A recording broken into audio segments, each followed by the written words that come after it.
சொல்லுகிறேன், நான் நன்றி சொல்லுகிறேன். நற்பணிகள் செய்பவர்களுக்கு நான் நன்றி சொல்லுகிறேன். அர்ப்பணிப்போடு உழைப்பவர்களுக்கு நன்றி சொல்லுகிறேன்.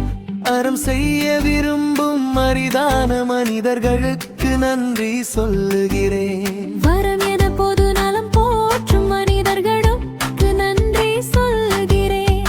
தற்பெருமை பேசாமல் பிறர் திறமையை போற்றும் மனிதர்களுக்கு நன்றி சொல்லுகிறேன்.